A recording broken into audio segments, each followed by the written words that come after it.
Good morning, everyone. I'm Rebecca Vickers, and on behalf of the Florida Alcohol and Drug Abuse Association, welcome to today's webinar entitled Skills and Techniques for Bridging Cultural Differences with Julie Radlauer-Doerfler.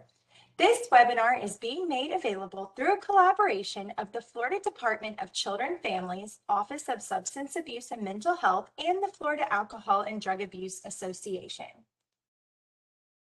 Please note that as an attendee, you are in listen-only mode and will only be able to view your name. If you have questions, please send them to the presenter and me, the host, by using the chat panel. The button to open the panel is usually located on the lower right side of your monitor. Please use the chat panel to send any questions you may have as you think of them.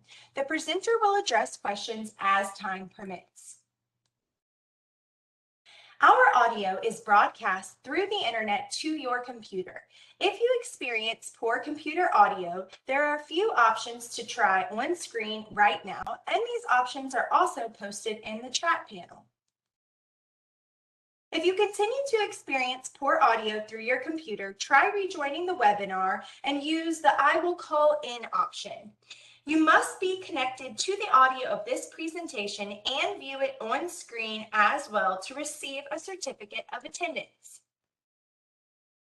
The recording and materials used in today's presentation will be available on FADA's website within 30 business days after the evaluation closes.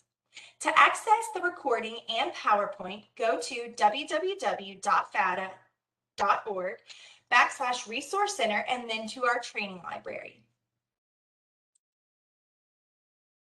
FADA produces many webinars and workshops through the support of the Florida Department of Children and Families. To help participants track credits earned through attendance, we host an online community that provides a personalized digital journal where participants can maintain statements of credit for webinars and workshops taken through the Florida Alcohol and Drug Abuse Association. At the end of today's webinar, the web browser will direct everyone to an evaluation form on FADA's website. You will first need to register or sign into your account to complete the evaluation.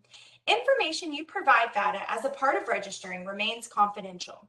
Statements of credit will be posted within 30 days after the evaluation closes in Individual Professional Development Journal for persons completing the evaluation and attending the full webinar. Completing the evaluation is necessary to receive CE credits or to access your statement of credit. Please note that the evaluation will close at midnight on Monday, November 15th. Up to 2 continuing education credits are available for participating in today's webinar for persons licensed through the Board of Nursing, the Board of Clinical Social Work, Marriage and Family Therapy, and Mental Health Counseling, and for persons credentialed through the Florida Certification Board. If you are a licensed healthcare practitioner, be sure to include your Florida license numbers for reporting to CE Broker when you register with our site for the first time. If you are certified with the Florida Certification Board or licensed outside of the state of Florida, you do not need to provide your certification number when you register with our site. Please note that WebEx monitors arrivals and departures of attendees and provides a report upon completion of the event.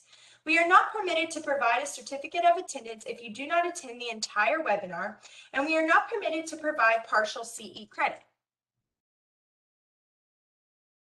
Julie has more than 25 years of extensive experience in the fields of human services and organizational development, including wraparound training, system planning and integration, strategic planning at the system level, grant writing, assisting organizations through the accreditation process, training, coaching, and providing technical assistance and technical leadership. And now I'd like to welcome our presenter, Julie. I will turn the presentation over to you. Thank you. Thank you for the lovely introduction, and thank you all for being here today.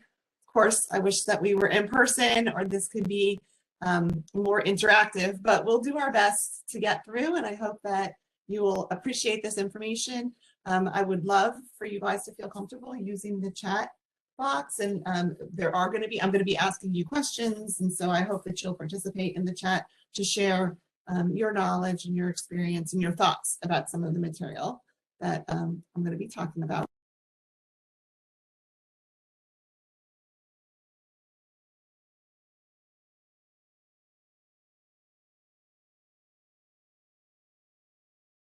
of your clinical practices. I'm hoping to identify your own internal bias and working with individuals in the clinical setting. We're going to talk a little bit about bias, and I'm going to show you some resources where you can learn more about your own bias. And then also you're going to increase your knowledge about how specific cultures want to have their mental health needs met and what we can do with our preferences and what we can do as professionals to help them so that we can better meet their needs. So we're going to do all of that over the next couple of hours. A little bit about me. Rebecca introduced me already, but also I'm the CEO of an organization called Collectively. I'm also principal in the Radlauer group, and I have over 25 years experience working in organizations, in systems, in behavioral health, mostly children's mental health and adult mental health, and some substance use work as well. I'm also in the process of getting my DRPH. I'm going to be graduating in a month, less than a month. Very, very excited. And that is a doctor of public health. And so I've been working for the last several years working in the public health arena. So a lot of the work in public health is around disparities. And that's why I've spent so much time understanding the disparities in the behavioral health system. And I'm going to share some of that information with you today so that it can help inform your practice moving forward. And then you have my contact information on this slide as well. So you'll have access to that after the training. So through the next couple of hours, what we intend to do is to really kind of shift the paradigm a little bit. I want this to be, as much as possible on this webinar format, sadly, a judgment-free zone. I want you to feel comfortable expressing yourselves. You guys can type into the chat, and unfortunately, nobody else can see what you type, fortunately or unfortunately. So if you want to communicate with the panelists, which is myself and Rebecca, and Eric also, who's kind of running the tech side of things, you can do that. And so when I ask questions, please feel comfortable putting something into the chat. I might read it out to the larger group, but I won't say, oh, Rebecca said, da, da, da, da, da. So you can say whatever it is that you want to say in an anonymous way, because nobody's going to see what you're saying. So I hope that that will help you feel comfortable expressing any thoughts. And then whatever we talk about here is going to stay here. So also we want to be as strength-based as possible during this process. This kind of information sometimes impacts different people in different ways, and so we want to be really sensitive to that. And so, yeah, I would just strongly encourage you to pay attention to that. Just try to be present for the next 2 hours so that you can really hear this information, perhaps in a different way than you've heard it before. And then I'm going to ask you to just grab a piece of paper right now, or those of you guys that are techie, is to, open the notes section on your cell phone. As we go through this material, if something comes up for you, something that you want to learn more about, something that you never really knew before, any kind of emotion or feeling that you're having, just jot it down. At the end, we're going to do, a little bit of an activity around that information. And so I want you to, be present, pay attention to what your body is saying, with the thoughts that are coming into your head, how your heart is feeling, and also any new material that you've learned or that you want to share moving forward. Okay, so why are we here? We're here because, according to SAMHSA, and this is recent data, 50% of white Americans do not choose to access behavioral health services when they're experiencing behavioral health conditions. That's 50% of white people. Almost 70% of Black and Brown Americans do not choose to access behavioral health services when they're experiencing behavioral health conditions. So right off the bat, 50%, 1 out of 2 people does not want to get services if you're African American, if you're white. And if you're African American, Black and Brown, then 1 out of 3, the numbers are not good, is my point, right? The problem is that there's a disparity. We shouldn't really even be centering on whiteness, right? Saying that, okay, well, the disparity is that Black and Brown people are not receiving the services at the same level that whites are, because frankly, only 1 out of 2 whites are actually receiving services. So that tells us that the way that services are provided within our system need to be better. Regardless of whether there's a disparity, it's not good for any of us, because people who are experiencing mental health conditions, for whatever reason, are not comfortable accessing behavioral health services. And so we need to look at that. And that's really what the premise of today is to have an understanding of these disparities, that there are disparities in the system, why those disparities are in the system, and what we can do about it. And so some of it has to do with the structure and the way that the system was designed. And we're going to just talk about that briefly. I could do a whole presentation just about the way that the system was designed and how it doesn't meet the needs of everybody equitably, but I'm not going to do that. That's a whole nother training. But I just want to kind of read you a quick story. And this is an excerpt from the book Cast, which I strongly recommend the book if anybody wants to read it, by Isabella Wilkerson. So we in the developed world are like homeowners who inherited a house on a piece of land that is beautiful on the outside, but whose soil is unstable, loam, and rock, heaving and contracting over generations, cracks patched, but the deeper ruptures waved away for decades, centuries even. Many people might rightly say, I had nothing to do with how this all started. I have nothing to do with the sins of the past. My ancestors never attacked indigenous people. My ancestors never owned slaves. And yes, none of us were here when this house was built. Our immediate ancestors may have had nothing to do with it, but here we are, the current occupants of a property with stress cracks and bowed walls and fissures deep into the foundation. We are the heirs to whatever is right or wrong with it. We did not erect the uneven pillars or joists, but they are ours to deal with now.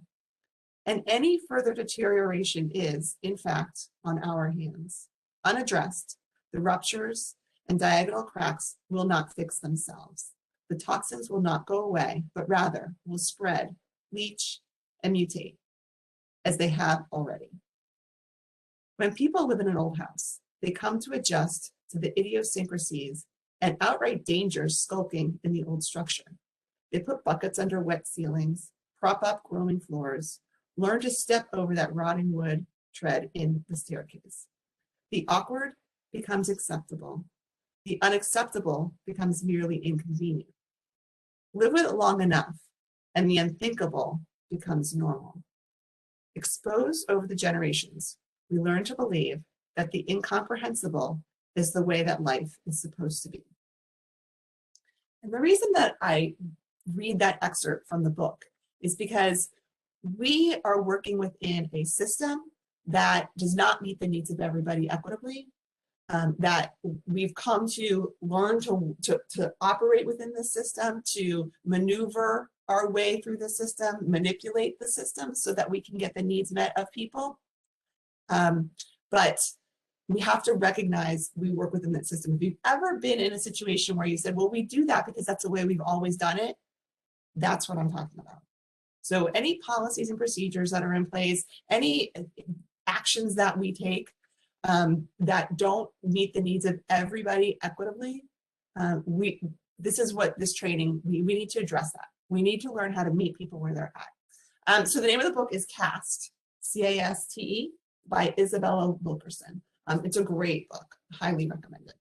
So we've inherited this structure, this system that we work within, right? And many of you guys work within that system on a daily basis.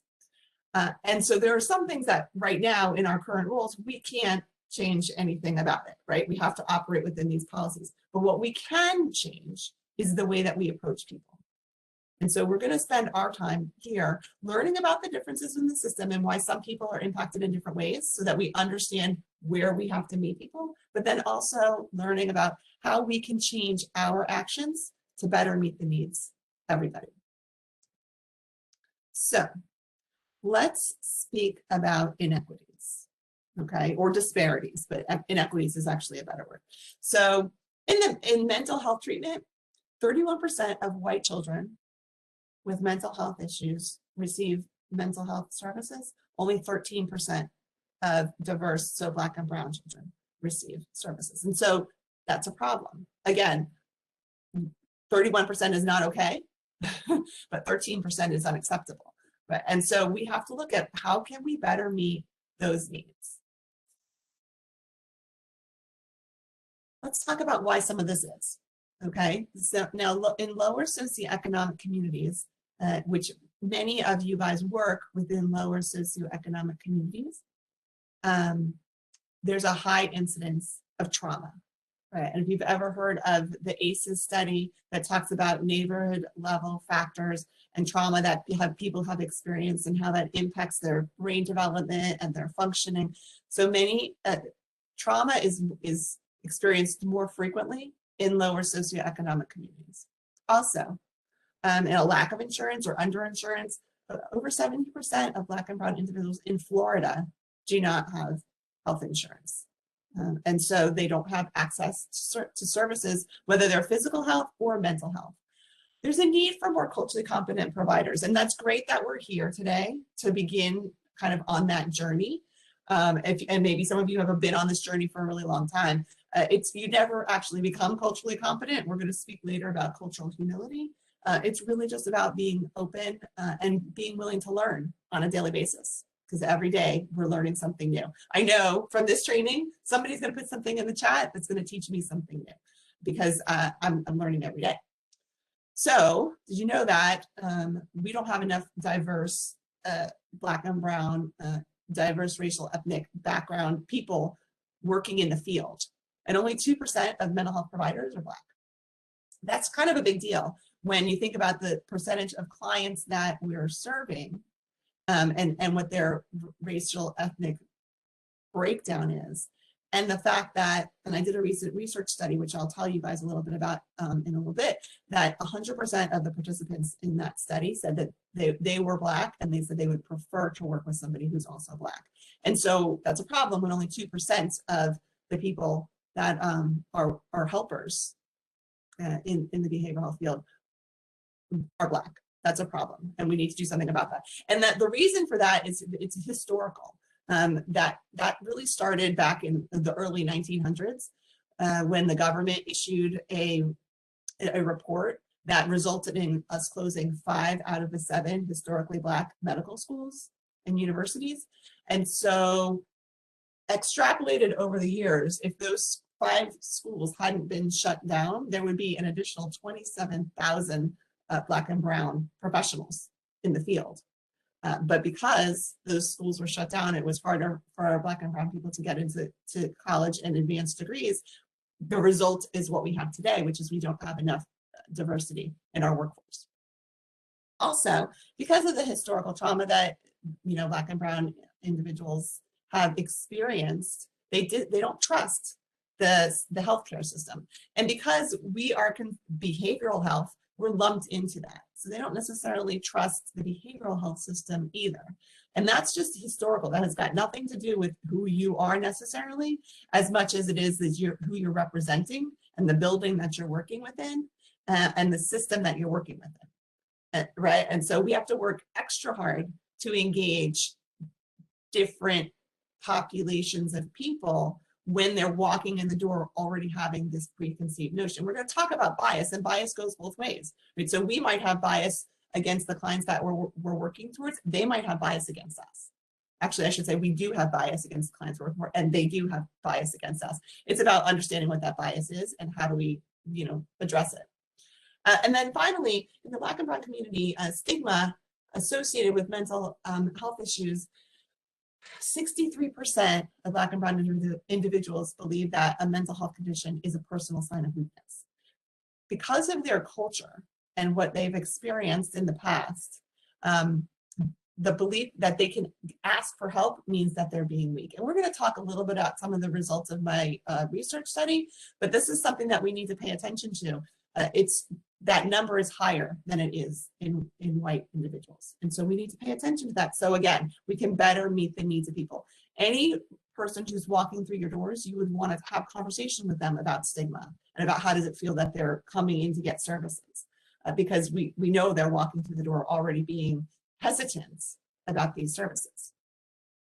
So let's talk a little bit more about just in specific African Americans. So African Americans are overrepresented in many of our systems, right? So 60% of the prison population are African Americans, 37% of drug arrests are African Americans, but only 14% are drug users. right? So only think about that for a second. Only 14% of drug users are Black, but 37% of people arrested are Black. That's a disparity, and that's a structural issue, right? So that's got nothing to do with the behavioral health system, but you can understand that any African American person that you're working with, they have a greater likelihood of being arrested for the same thing that a white person's doing. And how does that make them feel? And that's something that we would probably need to address within our system, within the behavioral health system, because it's not fair, right? In 2017, suicide was the second leading cause of death for African American youth. Second leading cause. Okay. The rate of mental illness in African Americans is the same as the general population. However, the quality of care that they receive, the access to care, and the access to culturally competent care is much less. That means that just because of the color of your skin, you're getting lower quality. You can't get services as much as you need them, and the services that you do get are not going to be provided by culturally competent people. Again, that's a problem, right? So we as professionals, we need to embark upon this journey to do the best that we can.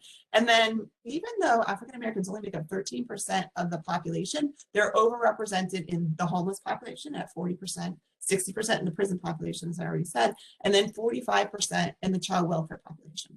Okay, so we have to be aware of these inequities within our system so we can respond to them, right? So when you're working with a youth, perhaps that's in the child welfare system and they're Black or brown, you would want to question why did that youth come into care in the first place? Was there some kind of stigma attached to why that person came into care? And have kind of open conversations about that. So it happens across every system. So it's not just the behavioral health system, like I just mentioned. If you look at this slide, and again, we shouldn't be centering on whiteness. So we shouldn't be striving for the red line, because the red line represents white people and the black line represents Black people. So we shouldn't be like, take for example, infant death, which is in the first column there, of health, infant death. For every one infant death, in a perfect world, there would be no infant death. So we shouldn't be measuring it against white people, but that's the way that most inequities and disparities are reported. So for every one white person, one white baby that dies, there's 4 Black babies that die. That's the way that you would read this, right? So, in education-wise, for suspensions, for every one white child suspended, there's 4 Black children suspended. For every one white child arrested and incarcerated, there's 5 Black children arrested or incarcerated. For child abuse investigations, for every one white, there's 4 Black, or almost 4 Black. For children living below the poverty level, for every one white child living below the poverty level, there's over 5 Black.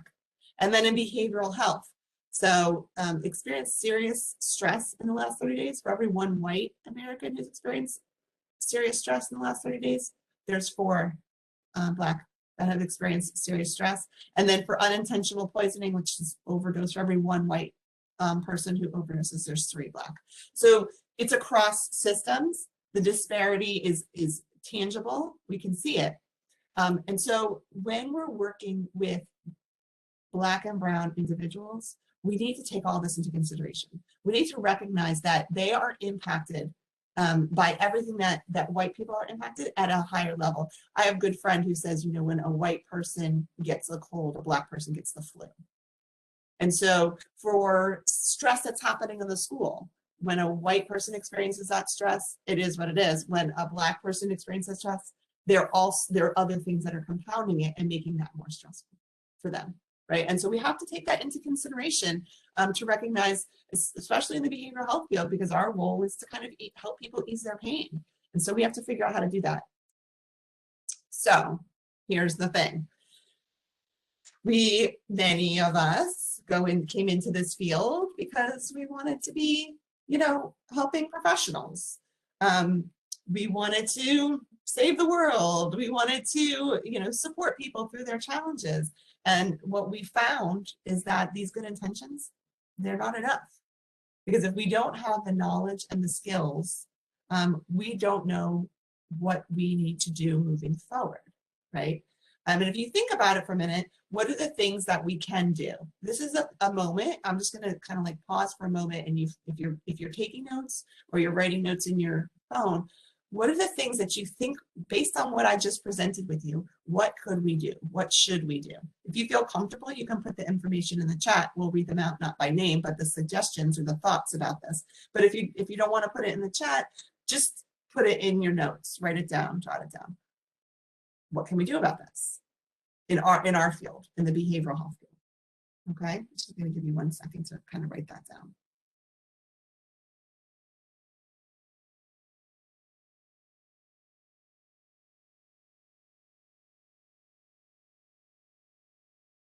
Okay, so one person just put into the chat, self-reflect on how our bias contribute. Absolutely, and we're going to talk about bias, so thank you. And training, which you guys are here right now. Advocating on behalf of clients is another thing that we can do, and we have to learn how to do that properly, to understand about stigma and to become allies and have those difficult conversations. You guys are doing a great job in the chat. Thank you. Yeah, scholarships, incentives to get for higher education for Black and Brown individuals. Change policy is the big one. Take all factors regarding inequities into consideration when we're working with people, right? So we shouldn't just be focusing on their behavioral health. We have to look at, the social determinants of health, which again, that's a whole nother training that we can do. Finding somebody who's been through what they've been through is huge, right? So that somebody that they feel comfortable talking to would be a really good thing. Outreach and finding people. Great. You guys are doing a great job in the chat. Thank you so much. And thank you for being so reflective on this. I think it's important for us to understand the why behind these inequities. We have to know that so that we can move forward. We also know that, the structural racism piece, that kind of, that big house is a big piece of, why families that are experiencing, Black and Brown families who are experiencing mental health conditions don't want to come into services. But I think it's also really important for us to understand how different people want to have their needs met, maybe in a different way. So this institution of behavioral health, it's typically, it's a white therapist, not always, but, if there's only 2% Black and Brown, right, white therapist. So if you think about, the power inequities between that, as a therapist, you're the person who has control and you have power, and you're white, and then the client is Black or brown. So there's a differential, a power differential right there, which is a system design. And we have to figure out how to level the playing field. And again, when I talk about cultural humility, that's one way to really level that playing field. But just the way the system is designed, those of you guys that provide services in a building as opposed to in the community or in somebody's home. So that means that people who maybe are not comfortable going into institution settings, buildings, now have to go to an institutional setting and be served by somebody who they might not be comfortable with, sit in a waiting room that maybe they don't feel comfortable and they think other people are looking at them, right? So there's a lot to this, the way that this, this whole system was designed. But so I did a research study. And the research study was really to look to ask questions to hold space with African Americans, to ask them, African Americans, parents of children with mental health conditions, to ask them, do the services that we provide meet your needs? And if not, how would you want them differently, or how would you want them better? Right? And so it was a national study, and I interviewed people all over the country. And I'm going to share with you just some of the results so you get a sense of what they're saying. Which I think should inform our practice, So what families are saying is that we as professionals need education, which is really why I'm here. This is why I speak on this topic, is because I've heard directly from families that professionals need to learn more about this. And if you just for a moment, if you're honest with yourself, and again, you don't have to share this information with anybody else, but were you ever trained specifically about African Americans, or about how to work with Hispanics, or about how to work with people that come from the islands? Did you ever have any kind of specific knowledge or education or experience? And most people would say no. There are some programs that have done a great job at it, and some individuals that have sought that education out themselves individually. But for the most part, if you didn't go to a historically Black college or university, you probably didn't get specific knowledge about it. And thank you. Yes, some people are living it, right? So yes, of course, you guys have specific knowledge. But then I would ask you, were you ever trained specifically how to work with Hispanic, or somebody else, right? So maybe we go to a cultural competence training, or we go to a cultural diversity training, and it's a half-day training or something to that effect. It's not nearly enough. This 2 hours is not nearly enough. This should be just like part of your journey, and what you're going to learn. You'll learn something new, and hopefully, again, you'll share information with me. And you'll also be able to take this and continue your path.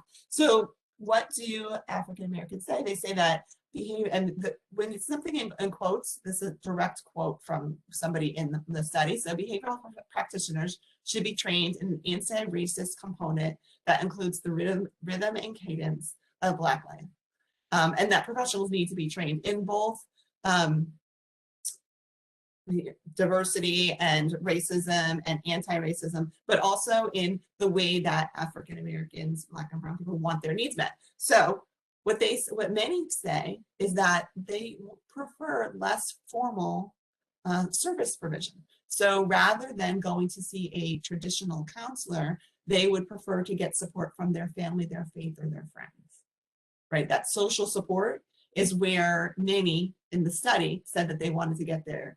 They also then talked about how some of the reason for this is because of the way the system is designed. They go to a counselor who has really high caseloads, who's underpaid, and working really hard, but usually the people that come into the field and stay in the field, or come into the field, are young. It's their first job, so they don't have a lot of experience. And then we're working with really, really complicated families because those are the jobs that are available. And then also just the practices. If anybody implements an evidence-based practice, you have to wonder, was this practice designed to serve white people or Black people, or specifically Hispanic people?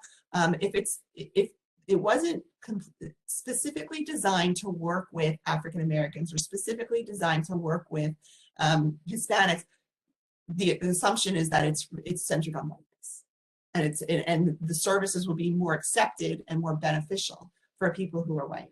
And so we have to learn to adapt those practices, when you adapt those practices, then you might not be following the model to fidelity.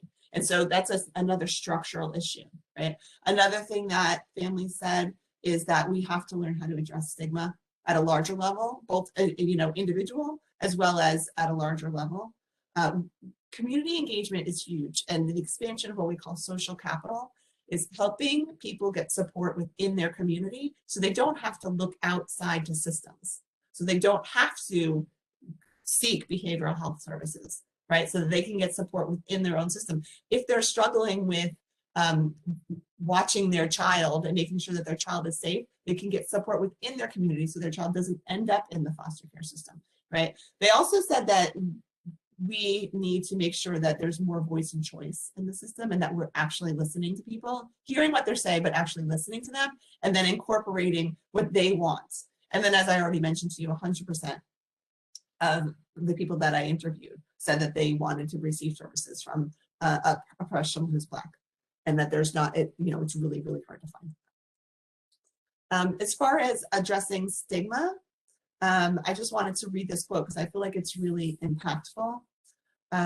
So I think that a prerequisite for any clinician or anybody involved in behavioral health field would be to understand the history of this particular country as it relates to races, and as it relates to culture and the intentionality around structural and institutional racism, because their practice is built off of that evil genius. And that evil genius is racism that she was referring to. And so if we don't know the history of the development of the behavioral health system, we don't understand that the system was not designed for anybody who's Black or brown. It was designed by white people for white people. And that's why the services are the way that they are. And the evidence-based practices are the way that they are. And so we have to figure out how do we, once you know the history, then you can course correct. And that's really what we need to be doing. Is figuring out how to course correct so that we can move forward. And it's important to know that part of the reason so we've talked about this structural piece to it, right? But there's also at the individual level, it's important for us to understand how our bias plays a really big part of this, because it does, right? And so we have to understand bias as well as unconscious bias. So we're going to watch a little video.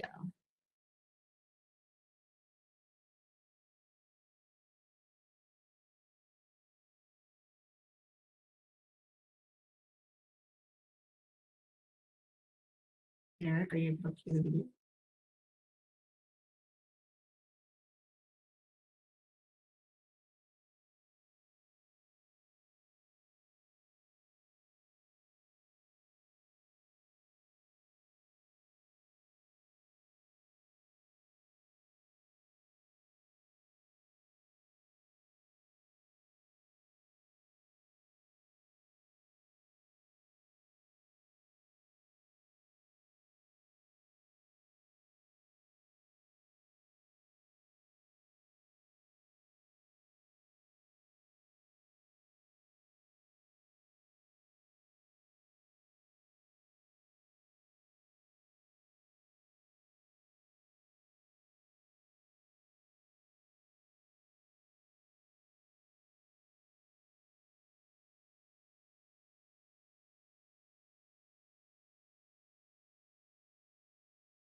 Thank you.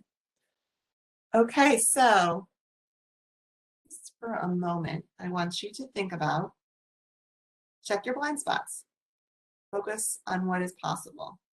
Take a moment and try to identify, do you have a blind spot?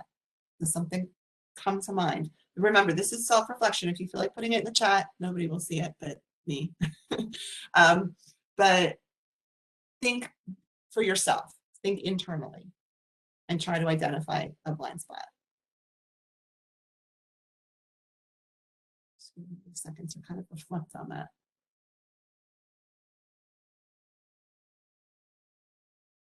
And we all have them, right? So if you can't think of one, that just means it's time to do a little exploration to figure out what it is. That means that you're not even aware of your blind spots yet, and that's okay. And once you figure it out, you'll know. It'll make sense to you. And I'm going to give you a tool that will help you do that. So think about culture for a minute.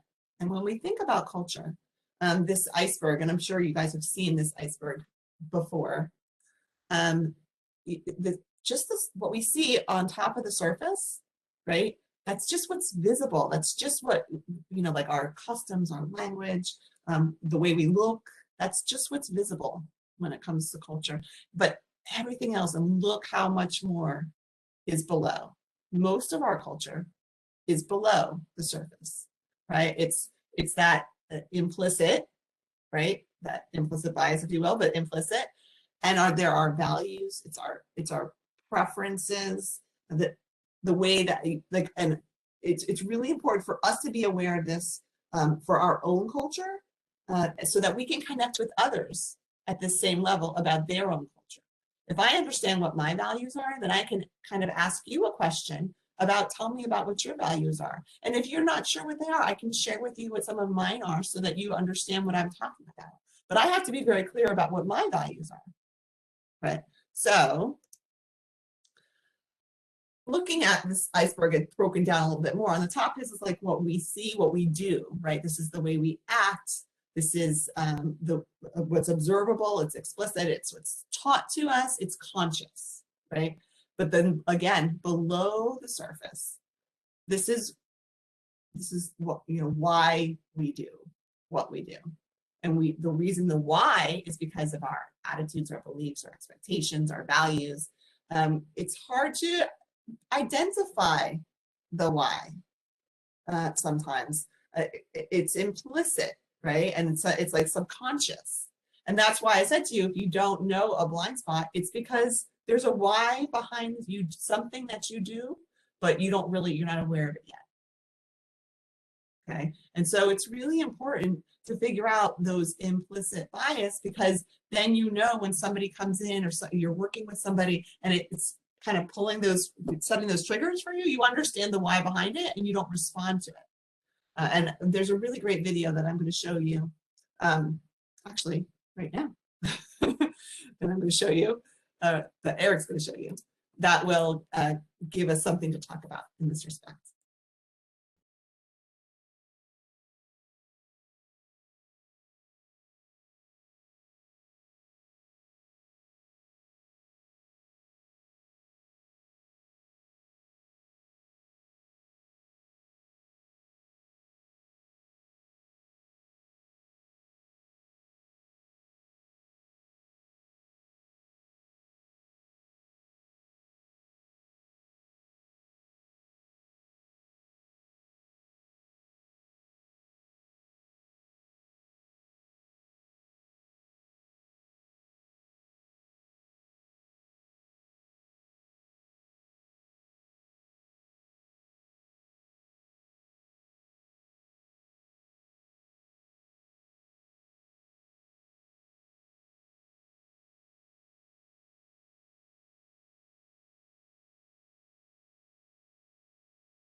Okay.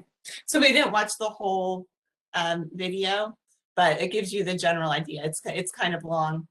And so what were your thoughts about that video, other than literally having to be confronted by somebody? You know what, you can go, you can Google it and you'll have the links. So you can go watch the rest of it. I know it was hard not to watch the end. So I'll tell you what happens. In the end, they, I hate to be like a spoiler alert, but at the end, they say to them, you know, like, you're standing, so like say the woman that was transgender and the man that, the bald man, they were, you know, kind of looking at each other a little like hesitant, you can imagine. And then the microphone said, now you have a choice. You can go sit at the bar and have a conversation, or you can walk away. And so then it gives them that chance to do whatever. And the bald gentleman walked away at first as a joke, and then they started laughing, and then they had a whole conversation about it. And it was kind of like sit down and have a drink together and talk about it. So, but important to understand what your biases are and to be able to talk about it. And the real key to this whole thing is, if you can get past your bias and get to know somebody who is living what your bias is, you realize that we're all people, right? And so it really doesn't matter, but we have to be able to get past it. And that's the problem, is it's really difficult for people to get past it, especially when you're not even aware of what it is. So once you know what your bias is, then you can learn how to get past it, and you can learn to kind of function with other people. So really great video. Strongly suggest that you watch it. And I appreciate you guys putting lots of information in the chat. I think that's really great too. So let's talk a little bit about implicit bias, so that we have an understanding of what implicit bias is. It's the product of learned associations and social conditioning, right? So it's something that we have learned throughout our life, whether it's something that was taught to us by our families or our communities or our teachers, or something that we read about, or we had a personal experience with someone that we generalized to all people that way moving forward.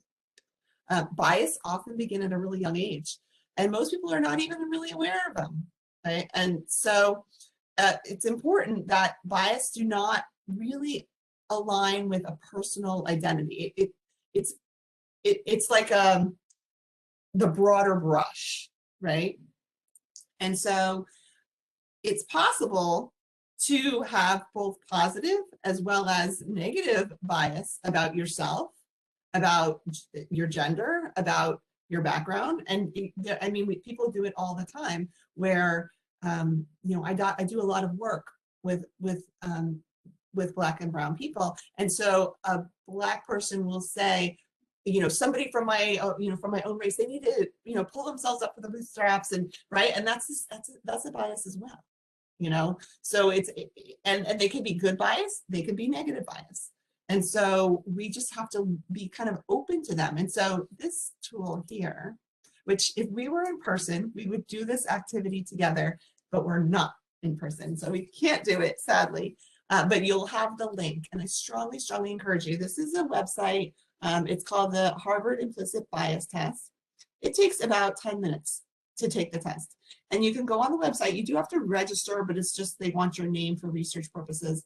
And then you have all different kinds of tests you can take. And the tests basically are, you just click a button. So they'll make associations and say, like, you know, they'll show you a picture and say somebody has blue eyes and somebody has brown eyes, and they'll say the blue eye person is this. And you click the button, without even thinking, you just click the button. And so the tests that you can take a test about how do you feel about people of different weights. You could take a test about race. You could take a test about religions. You could take a test about sexuality. They even have tests about like presidents. They have tests about age. If you think that older people or younger people are better or do things better, skin tone, right? All different kinds of tests. And so it's a great tool for you to kind of say, like, I'm not sure if I have a bias. Let me go take this race bias test and see if I do. Or let me go take this age bias test. And so I strongly encourage you to try it out. It's fun, only takes about 10 minutes. But this will help you kind of begin to recognize, once you take the test, you realize that how it's so subconscious. It's not intentional at all, because you can't even think fast enough to show a bias on these tests. It's like way embedded in your brain. And so I would strongly encourage you to check it out. It's a fun activity to do too. Actually did it with my children, and we had a really good time with it. So let's talk about this for a moment. Think about when you're working with a family or a client, and you are trying to get to know them a little bit, right? And engagement is a huge piece of the work that we do with our clients, right? Our culture and the way that we do things will impact the way that we get to know somebody. So any bias that we have, as well as any beliefs that we have about ourselves or about our clients. And when we think about the structure of our system, like, for example, if you go into a family home, do you eat or drink in that home? Right. Now, some might say, well, I don't do that because the home is dirty. Okay, well, do we know that for sure? If you can look at that home and say, yes, it's dirty, then that's fine. But if you have just this general policy about how I don't eat in clients' homes, what's the bias there? Right? So some people might say, well, that's the way that our system is designed. I'm not supposed to because of the power differential, and I shouldn't do something like that. There's no policy that says you can't eat in the client's home. Right? And so we have to look at ourselves. If our purpose is to really get to know somebody and to make a connection, we have to try to do things a little bit differently. Think about if a family member wants to give you a hug, a welcome hug. Now, in some cultures, Hispanic cultures, that's what they do. That's just part of who they are. It's very warm and endearing. And so giving you a hug is almost expected. Right? And so if I'm going to be a professional and say, well, no physical touching, or I'm not comfortable with that, then how are we going to connect? And is the fact that I'm not willing to do that going to impact my relationship with this client?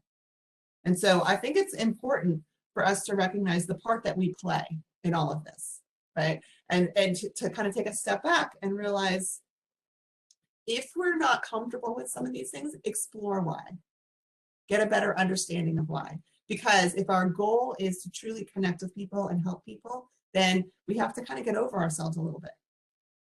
And if you would go into somebody at one of your friends' homes or a neighbor's home and they offer you something to eat or drink and you accept it, then you should feel comfortable doing that somewhere else. Now, there's all kinds of reasons. You can make lots of like, oh, well, I'm not sure if it's clean, then bring your own drink. But I mean, it's just the point of breaking bread with somebody and getting to know them. That is what we have to do in order to better serve people. Okay. So let's talk about what some of the common barriers of engagement are, because if we don't engage properly, that really sets the stage for the rest of our service provision with the people that we're working with. Social determinants of health. If we're not comfortable working in a home where people are living at the poverty level, if all that has a huge impact on, first of all, the stress of the family that we're working with. If they can't feed their family, or a single family and they're working single parent working multiple jobs, or they're experiencing regular stress on a regular basis, and then we want to talk to them about their mental health, but they're more concerned about paying their bills, you can see the disconnects, right? So if we only focus on the clinical aspects and don't pay attention to these other pieces, then that's a problem. That becomes a challenge. And that's why people don't want to come into services. It's like, think about Maslow's hierarchy, and we've heard this 1,000 times. If I can't feed my family, I'm not looking for self-actualization. right? Because my basic needs or my family's basic needs are not being met. And if we as professionals will say, well, I can't really talk about the issues of poverty because I can't do anything about that. So I'm going to be over here talking about, your relationship with your child, when the fact that mom can't, pay her bills is what's creating the stress that's impacting the relationship with the children. And so we have to recognize that we have to look at all of the conditions that a family is dealing with and address all of those conditions, regardless of whether or not we believe that's part of our scope. And another common barrier to engagement is just people who are working multiple jobs. They don't have the time for it. Transportation, people will say, well, you can take a bus. Okay, let's just be honest about public transportation in the state of Florida.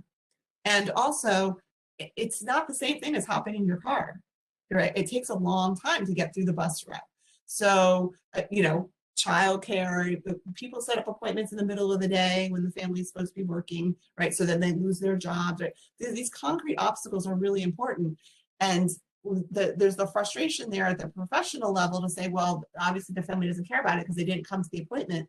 But if transportation is an issue or childcare is an issue, or they're afraid about losing their job, it's not that they don't care about their children, it's that they have other priorities right now, right? Then when you couple that with their attitude or stigma around mental health, that could be a barrier, right? If I am just generally, because of my upbringing, because, the people in my community don't believe in mental health issues or think that I'm weak because I'm experiencing mental health issues or seeking mental health treatment, that's a barrier to me going out and getting services, right? People have had negative experiences in the past with mental health providers and then word on the street, right? Or an older family member had a negative experience and then they say, oh, don't go to that counseling stuff because it didn't work for me. And then that impacts future engagement of you with that person. A lot of times, many of the families that we're working with, they view mental health as another system of surveillance. And by that, I mean, everybody on this call is a mandatory reporter, right? And that's the way our system is designed. And we go out and we say to them, if somebody's hurt, if somebody's hurt or somebody's in danger, I'm required to, make that call because I'm a mandatory reporter. Well, that means that there's eyes on folks, And so, would you allow that person, into your life? Hesitantly, right? And that becomes an issue. And we have to pay attention to that and recognize that that is a barrier to people opening up to us or allowing us into their homes or allowing us into their lives even. Often, understanding confidentiality. People don't recognize that you can't tell it or they don't trust that you won't tell them. And then just, wait list times is obviously, if somebody needs help now and then we call them back a week later, well, that's not really helpful. Okay, they needed the help before. How about if we watch one more video and then we're going to take a break?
Okay, so think about that for a moment. Think about when somebody comes into your office or you're meeting somebody for the first time and there's that pause and what the other person is thinking about that pause and what it means to them. And we all have our stories, right? So that's just something that we need to pay attention to. Again, if I'm aware of my bias, I'm not going to have that pause because I've already done all the exploration I need to do. I'm comfortable with it. I'm aware of it. I'm going to defend against it, defend myself, against it to make sure that I don't show up that way. And all it takes is just that 1 second pause, and people are able to read what you're thinking. Right? So let's take a little break. I believe it's a 5-minute break, right, Rebecca? That's correct. So we will meet back here at 11:05. Perfect.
Hello, everyone, and welcome back to today's webinar. Julie, if you're ready, I will pass it back over to you.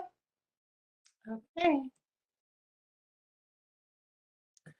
Okay, so we spent a lot of time kind of getting this kind of overall view of why we're here and what we can do. Now we're going to talk a little bit about some techniques, like things that we can actually do, how we can show up in a different way. And so showing up with a cultural lens is something that's really important. If you're a counselor who's explored your own culture and is doing some of this work, and again, it's not something that it's like a one-time training and that's it. It's an ongoing process. You're aware of your own cultural beliefs and values and your own assumptions. You're aware of your bias and that you have about other people. You really work hard to understand how these factors impact your ability to connect with your clients. So we have to first be aware of ourselves, and then we can use that information to show up with a lens that's being as productive as we possibly can. People who have done this work, professionals, counselors who have done this work, are more likely to acknowledge how culture impacts their relationships, just to be kind of open about it, are able to and have examined their own beliefs and their own experiences, and are able to talk about their definitions of maybe like normal versus abnormal, which if we were together, you'd see that I just put quotes around that, right? But it's more about expectations. So what we expect from ourselves as well as what we expect from others. That simple example of you expect that somebody's going to show up on time for a session, but not take into consideration that they had to take several buses and they have no control over public transportation schedules, and if a bus shows up on time or not. And so I hear when I did, some of the interviews that I did, people would say, yeah, I took 2 buses and then we ended up getting there 15 minutes late and I wasn't able to go to my appointment. After I waited a month and a half for a psychiatric appointment, it was canceled because I was 15 minutes late. And that's not taking into consideration the fact that that person just spent an hour on the bus and had no control over the fact that the bus was running late that day. People who are more aware of their own cultural backgrounds, they're more likely to want to learn about other people's cultural backgrounds and understand how the experiences that people have had play into this therapeutic process and the relationship that you have with a client, and how people are presenting on a clinical level, right? So we can't just assume that somebody's going to walk in there and tell us what's troubling them and separate that from the culture that they are or the experiences that they've had, right? And so culture is a huge part of all the experiences that all of us have had, so we have to figure out how to incorporate it in. And so how do we learn to do this? How do we address culture? And some people are really not comfortable doing this. If you're a counselor and you say, like, somebody walks in and you're doing an assessment and you're getting to know them, and maybe you're not comfortable talking about, I'm just going to use faith. You're not comfortable talking about faith because you feel like, I don't know, separation of church and state, or you feel like faith should have play no part in this clinical conversation that I'm going to have. Or it's not my job to know if somebody's connected to faith. That's their personal, private business.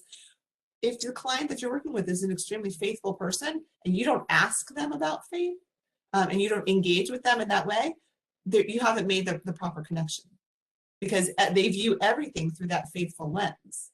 And so you have to acknowledge that lens is important to who they are, to their central being, right? So we have to invest time to get to know clients and their cultures, right? And we have to understand, do research about it, get an understanding of, I'm working with a lot of people that, hail from Haiti. Let me learn a little bit more about that culture, right? And you can ask them, you can go do some, look on the internet, but you can also ask them questions. Be aware that we don't know everything. Right? And that we always can learn. We learn every single day. I'm reading some of the chats that you guys are writing, and I've learned new information that I'm so grateful for. Recognize how somebody's culture can contribute to what they're experiencing, and don't make assumptions and broad brush and stereotype about, language or behavior or the way that somebody looks. Somebody walks in and their pants are down, hanging down, and do we make an assumption about that, or do we expect that they're going to pull their pants up because they're in a therapy session? Like we have to consider all of that, put all of that into our process. Talk to them about their culture, their personal cultural identity, how they identify.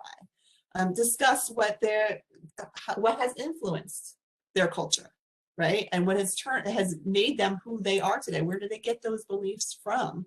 And understand if any of those beliefs are barriers to getting, treatment. If their father or their grandfather has told them that, you have to be strong, we came from slavery and we can't let our guard down around white people. We always have to be protective. Because of that, the client walks into you and is protective and not open and not trusting. Well, their previous experiences have led to that, and that needs to be part of our conversation. And so it's really important that we look at this, look at the entire person, and also be intentional about having a cultural lens. How does this person's culture play a part in the treatment that we're going to be working on together, or the relationship that we're going to be building together? And be very thoughtful about that and intentional about that. So also, though, we also have to take into consideration how some of those experiences and those thoughts and those behaviors are impacting people and their behavioral health, right? So a lot, if people are, for example, if you think about last summer 2020, and I'm assuming many of you guys were working in the field at that time, and if you were working with a young Black male, for example, did you have conversations about George Floyd? Did you spend time talking about that? Or were you uncomfortable talking about it because it's such a volatile conversation and you chose to just kind of address treatment as usual, but not open up what you might consider to be a can of worms? I think about, your experiences and what you did.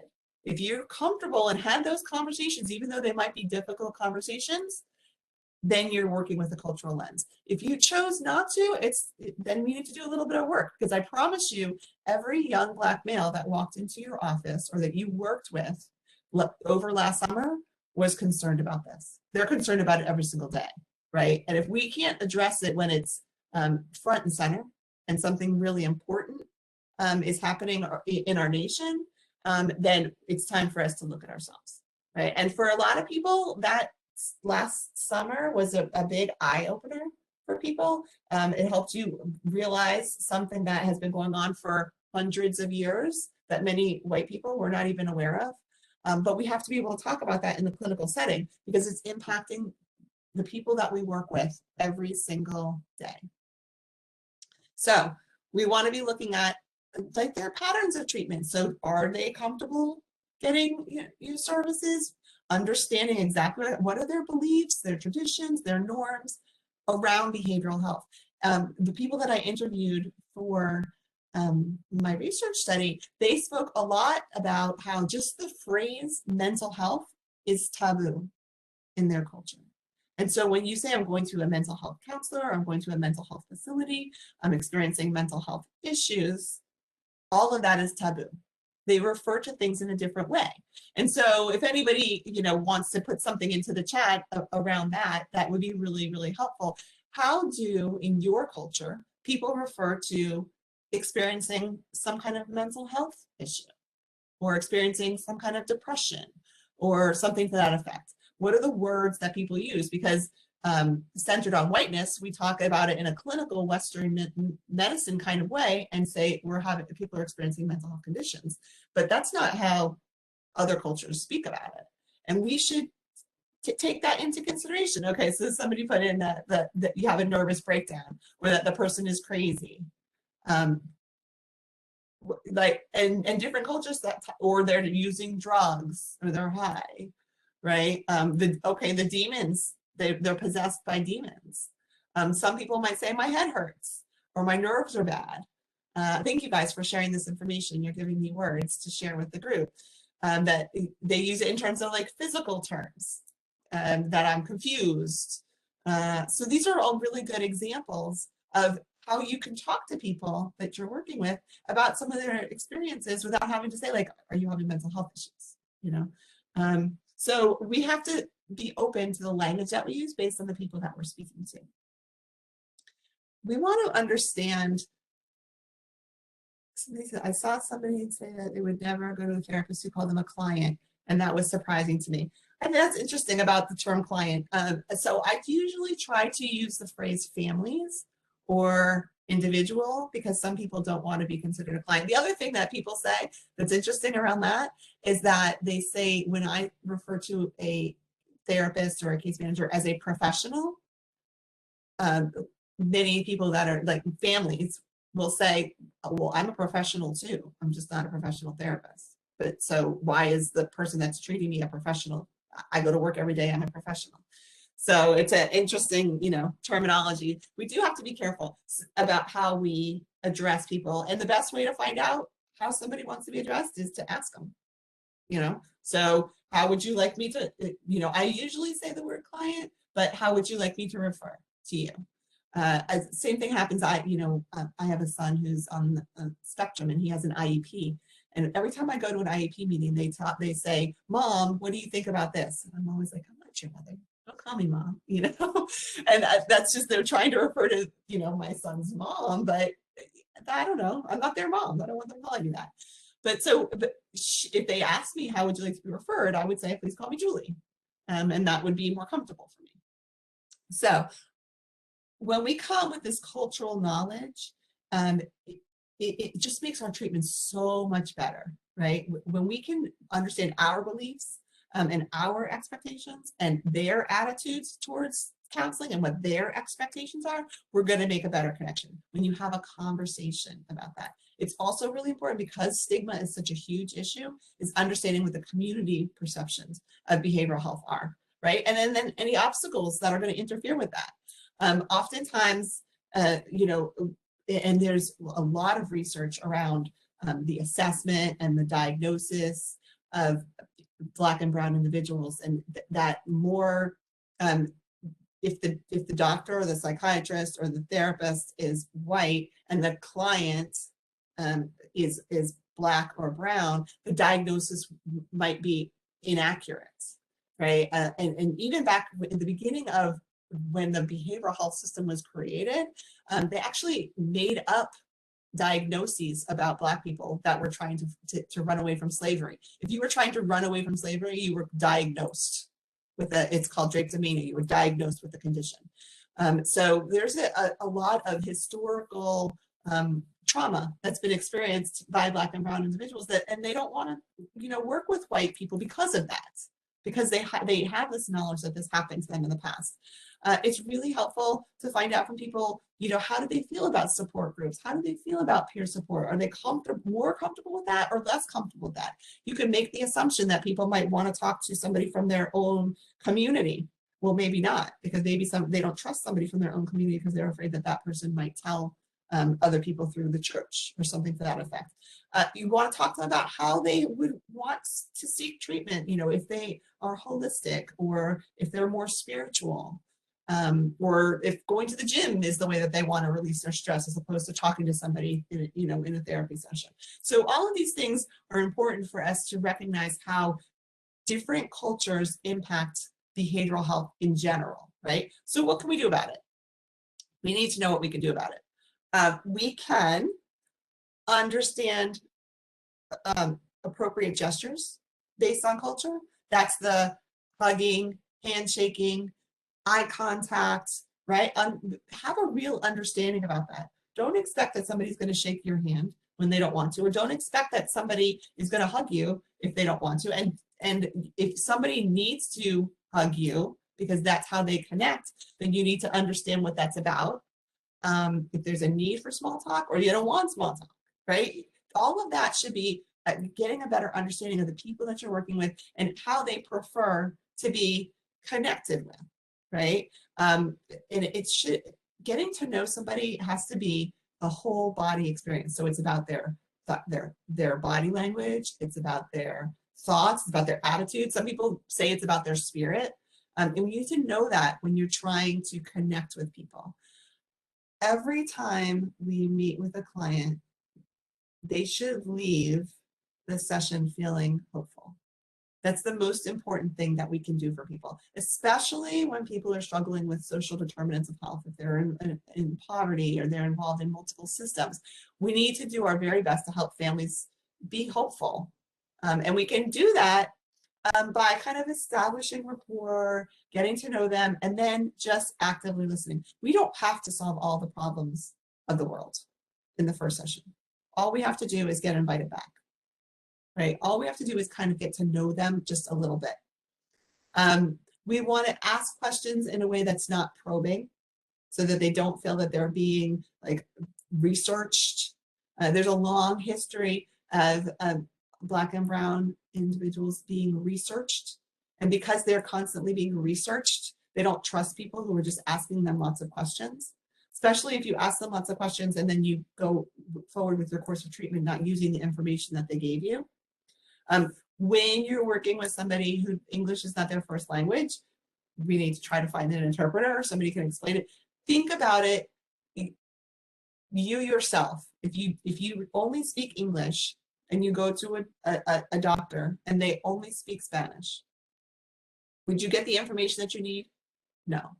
So we can't do the same thing. And it's not okay to have, children translate for their parents in a session. That's not okay, because you're telling children something about themselves that their parents might need to know. I mean, I heard of an extreme case where a doctor was trying to communicate with a parent about a child's medical condition, and the doctor was communicating through the child, and the child had to tell his mom that the doctor just said that he had cancer.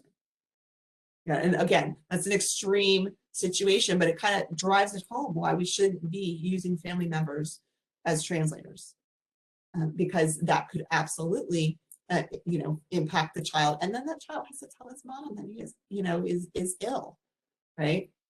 And we want to make sure that we are being responsive, right? So if I'm asking somebody a question and then they turn around and want to ask me a question, am I comfortable answering that question? That's a huge challenge, because we automatically say, oh, we have these boundaries, these ethical boundaries, but those ethical boundaries are not about you can't have a conversation with somebody, right? Those ethical boundaries are about you shouldn't be accepting gifts and whatnot, right? And so we have to be pretty clear about that. That if somebody asks me a question, I need to answer it in a way that I feel comfortable, but I need to answer it. It's not okay to say, I'm sorry, but I don't share my personal information. Now, if they ask you your social security number, that's a whole different story. But for the most part, we need to be able to try to find an answer to show that we're trying to make that connection, that we're not any better than anybody else. Most important thing, you have me at hello, right? So the first step of engagement is just kind of setting the tone. If we don't do that well, then people don't come back for services, and it happens all the time, right? And so it's really important to kind of set that tone right from the beginning, help them understand what your purpose is. If you're going to be, if you're going to be participating in this process, how long it's going to happen, kind of lay it out for them. Help to understand if they have had any previous experiences and how those went and how they felt about coming to your office, and how do they get to your office, and is transportation a barrier? Will they walk in stressed out because transportation is a barrier? And then if there's any kind of like immediate needs, you want to do that at the very first session. Make sure that they know that you're there for them to help them deal with anything that's happening right now, right then and there. So we're going to watch another video.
Okay, you guys, some of you guys are writing into the chat and I wish I could give you hugs. I know that's a hard one to watch, right? Have to wonder. Some people on the, some people that are watching this, watching that video and are kind of recognizing that maybe they come across that way. Certainly, you have worked with other workers in the field that maybe have come across that way with some of the shared clients that you've had. So it's something we really need to pay attention to. She was a little standoffish. The counselor was standoffish. She was just downright rude, right? So I'm going to look into your file. It's what it says in your file. And then she kind of says, well, you didn't do anything. Everybody says they didn't do anything. Just think about the power differential there. So that there's that piece of it. When they were on the playground and the other family got up and left, that has a lasting impact. And saying things like you have to take responsibility for your actions and you have to have priorities, and we have to, as professionals, pay attention to the way that we communicate and the language that we use when we're addressing people. So again, this is just an opportunity for reflection. Some of you have been putting it into the chat, and I really appreciate that. I hope also you're writing it down on your notes. Did you see yourself in any part of this video, or what was the most difficult part to watch in this video? What would you hope could be different, and what bias did you see in that video? There was a ton of bias in that video, right? So this is not, downright racism, exactly. This is not, sadly, this happens every day, and so when you're somebody of color and you go to a doctor and they say something that makes you think that they're looking at you and they're judging you, you automatically assume it's because of the color of your skin. And I'll tell you, I actually experienced that. I'm white, but I brought my son to the doctor, and my son is clumsy. So he had bruises all over his body.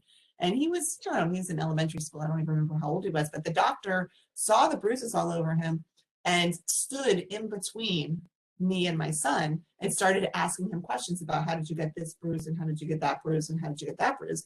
And at first I was taken aback, and then I was really actually happy that he was my doctor, that he was looking out for, my kids. And I allowed him to do what he was, doing. Of course, my son knew where none of the bruises came from, so that didn't help. But I'm not Black or brown. And so I didn't think, oh, he's doing that because of the color of my skin. I was offended at first, and then I was, grateful. But I imagine if I was BIPOC, that I would have thought, oh my gosh, she's doing this because of the color of my skin.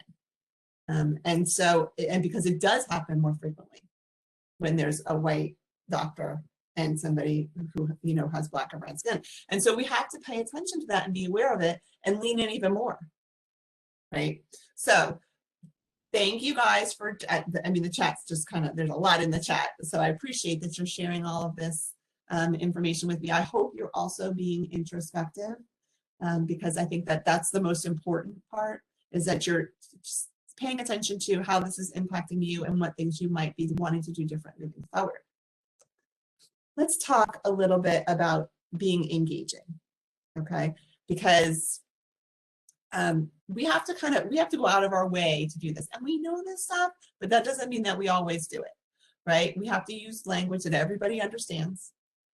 So we have to use really simple phrases, simple terms, focus on positives. Every single person that we're working with has strengths. And if we can focus on positives, that's a way to bridge that difference, to make that connection. Let's just talk about the good things. That young man came into the therapist's office, and she immediately started talking about, what did he do to get there?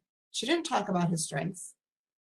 So if she had started with strengths, it probably would have been a whole different conversation, right? make sure that we understand that people are just doing the best that they can. And if we can just approach people from that perspective, that we're doing the best we can, be authentic, be warm, be genuine, be flexible, be open-minded. All of that is so important. We've already mentioned about, offering hope, and then trying to really be empathic to understand what it is that they have experienced or what they are currently experiencing. That's how we can truly engage people. So let's talk a little bit about cultural humility, okay? And cultural humility is the way that we can show up in the purest sense as just a blank slate, So it's about ongoing process of self-exploration, looking at yourself, internal interrogation, so that we know who we are and that we're willing to learn from other people. It means truly entering a relationship with another person, and understanding and honoring and their beliefs, their customs, their values. So the differential between a professional and a family that we're working with goes away when you're practicing cultural humility. That power differential is gone because it's a level playing field. And I'm here to learn just as much from the client, from the family, as they are to learn from me. And I have some information and some knowledge, some skills, if you will, that can help them maybe, parent differently or access resources differently or whatever it is that your task or your job is. But that doesn't mean that I'm the expert. And it doesn't mean that I'm in charge of the relationship or I'm in charge of the session. And it's just a totally different approach that then is clinically indicated in the therapeutic session. And that's what I think is when we talk about that kind of structural racism piece, that's the biggest issue, is that the way that the system has been designed, it's intended that there's a power differential. And so we almost feel as though we're breaking a boundary if we approach with cultural humility. We feel as though we're not paying attention to those clinical boundaries. And so that feels awkward for some people. And so they choose not to do it. And that's a problem, because that's how we get the best outcomes, is when we truly connect with people. So we have to, it's an individual journey. Everybody has to look at it from their, what's best for them. But it's basically, we're not the most important people in the room, right? We have a lower sense of self-importance. We have to be open. We have to listen. We have to see it's a partnership, right? I'm not the expert. It's about the body language. And if you're not familiar, if you're a white person and you work with a lot of African-American clients or Hispanic clients or Native American clients, Indigenous people, and you're not familiar with that, with how that culture operates, go spend time with people in their community so that you can learn.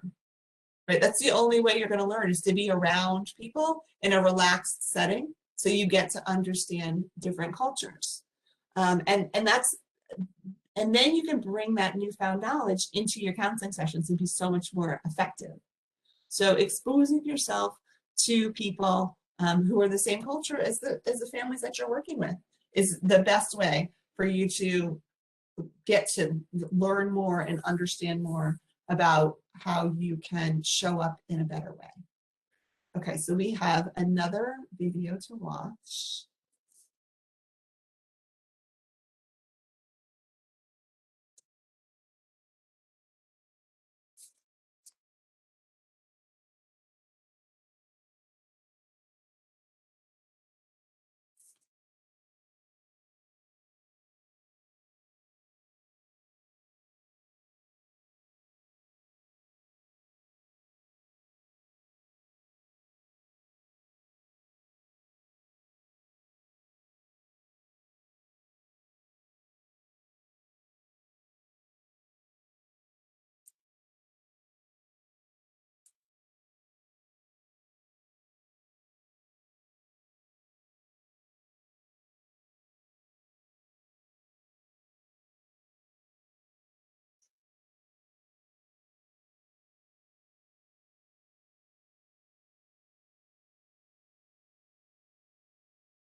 Okay, so that was a video, talking about doing research in communities, but you can kind of make the translation there to recognize that, the same would occur if you were, a clinician or a behavioral health professional working within communities or working with people in communities.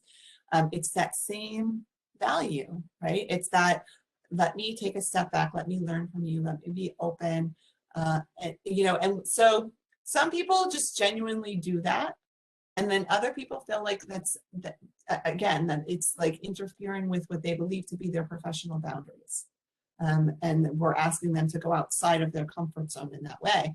And so the exploration is a personal exploration about, if the ultimate goal is to help your clients and the families that you're working with, the best way to do that is to really get to know them and to have authentic relationships. When I did my research study, again, African-American families from across the country, they all said, yes, we would prefer to have somebody that has the same color skin as us, somebody who looks like me. However, if we can't, the person has to be genuine and authentic, and be available when we need somebody to be available, not between 9 to 5, and be, open and flexible, and, all the things that cultural humility really strives to achieve. Okay, so I think that it's important for everybody to kind of recognize that, understand that, know that it's not against your clinical boundaries to practice cultural humility and to learn more about the cultures that you're of the people that you're working with, and ultimately you'll be more successful. So my favorite part of the training is the reflection piece. And again, if we were in person, you'd be in breakout rooms and you'd have an opportunity to speak to each other about and reflect. I'm going to ask that you please share information in the chat. How did this training make you feel? Let's start with that one. How did the training make you feel? Anybody with a pit in their stomach right now?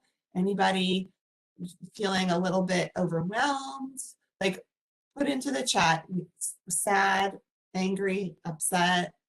Yeah, I mean, those are definitely some, just by virtue of understanding the history. And some people are saying hopeful, upset and hopeful, eye-opening, sad, sorrowful, aware. I would hope aware. Good, thank you. Upset but hopeful, more empathic would be great. A little guilty and a little hopeful. Uncomfortable. Uncomfortable is okay.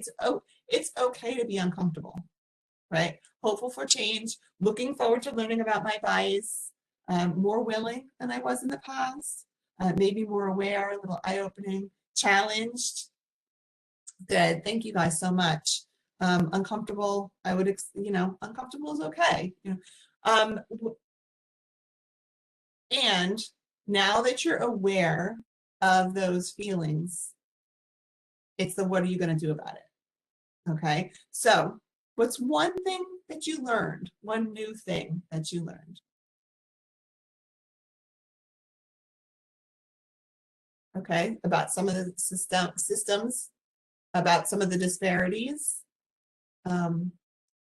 about the biases around me. Okay, the videos, yeah, the stats, just seeing the numbers makes it more real, right? The effect on people, that's important, about inequities. Yeah, the numbers. Implicit bias, okay, good. Thank you guys for sharing so much, I appreciate that. Yeah, not being the expert, being uncomfortable is okay. Learning, looking forward to doing the quiz is good too. And, like the videos, again, it would be great if we could be in person and we could be doing activities together. That would really be like, the absolute best case scenario. But we can't do that.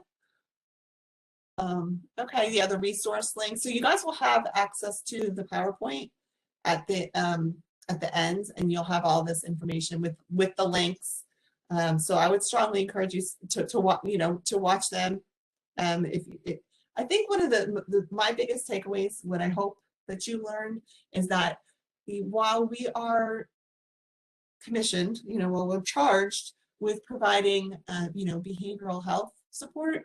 That doesn't mean that we can't pay attention to all the other things that are happening in somebody's lives, because all of those other things, especially if those things are, like poverty or family disruption, things that are impacting them, single mom with multiple kids and multiple jobs, that if we need to pay attention to that too, because that's really contributing factor to the reason that people are coming into services. It's not just their mental health conditions so much as what's happening in their lives that may have created that.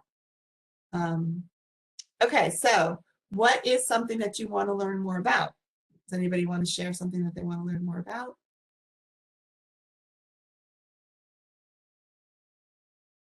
Rebecca's putting the information in the chat about the PowerPoint presentation and the links. Learn more about how to engage clients, the importance of their behaviors, cultures in general. Yeah.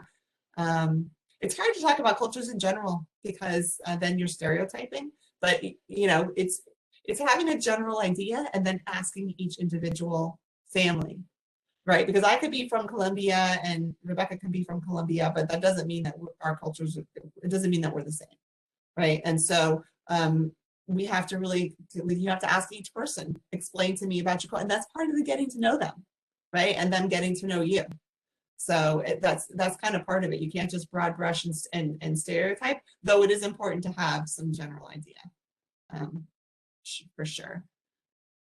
Okay, people to be trained more in understanding, bias and white fragility is something. I mean, white fragility is something that, as white professionals, we need to pay attention to. Is, are we somehow turning this into something about us? If the client doesn't show up or the client is angry in a session, it's like all of a sudden, oh, they were angry at me, they yelled at me, and it's about me. No, it's still about the client. It's always about the client. It's always about that family that's there, that's struggling. Techniques about being open-minded and genuine, ways to engage would be good to learn more about ways to engage. And I would strongly encourage you guys to make this part of your path, make this part of your journey, but continue to learn more about working with families of culture and cultural humility. And so this is the most important question, is what is something that you will do differently based on this training? To me, that's the most important question. What's your takeaway starting today, not even starting tomorrow, starting today, to be more aware, to continue to learn, go take that test and learn about the bias.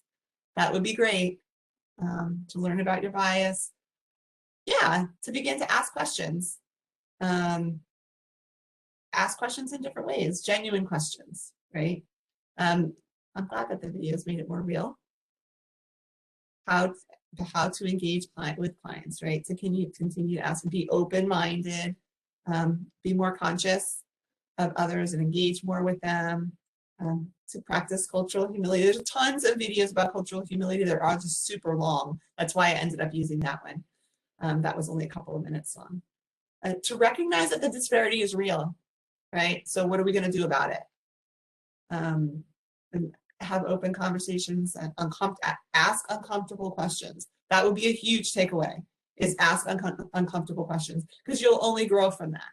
And the more you ask, the less uncomfortable it'll be. And then you just think how much you'll learn, which would be fantastic. Okay, thank you guys. You're putting really good information in here, in the chat that we can share with everybody. So as we finish up, I like that you use the word collectively, continue to learn and share with my team so we can collectively take a cultural, humble stance with youth and family served. Thank you, that's beautiful. Okay, so we're rounding the ends, and I always like to kind of finish with a vision, if you will, is that together we can reimagine our future. We can change the way that we work with Black and Brown families so that we provide equitable services for everybody.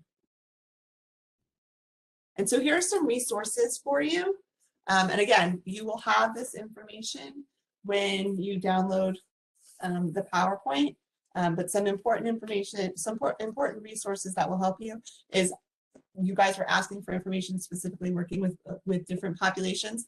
And so here are some great ones. These are mostly around substance use. The last one is the SAMHSA's National Network for Eliminating Disparities in Behavioral Health. It's a great resource, the NED. So I would strongly encourage you, you can sign up for newsletters through the NED, and you'll get lots of information about working with cultural diverse families. And then these are the references. And so you have information about the information, you have resources for all of the information that was provided in the curriculum. So you can, do further research if you want to as well. And so I'm going to give it over to Rebecca to do your final remarks.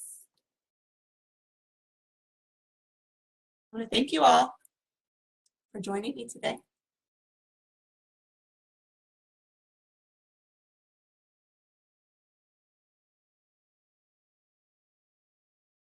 And that is all the time we have for today. We've included Julie's contact information so that you may contact her with any further questions. Julie, we really thank you for all the work you put into today's webinar and all the valuable information you shared with us. And now a couple of items to note before we close today.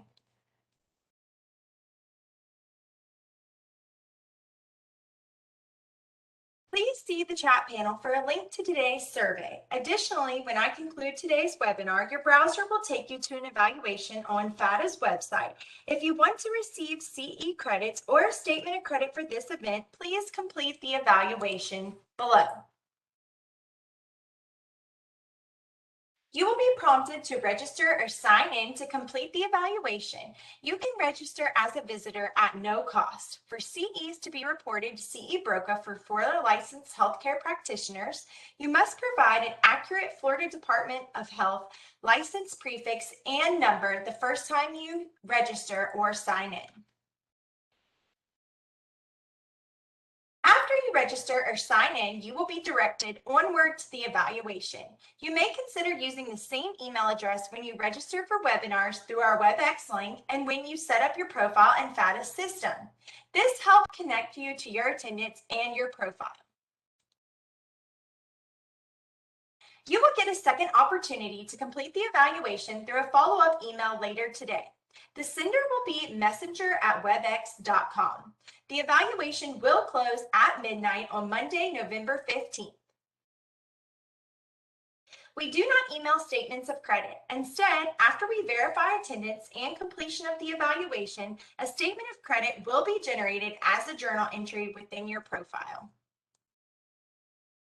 Thank you for participating in today's webinar. We'd also like to recognize and especially thank the Florida Department of Children and Families Office of Substance Abuse and Mental Health for funding today's education. Have a great rest of your day, and thank you again, Julie, for a wonderful presentation.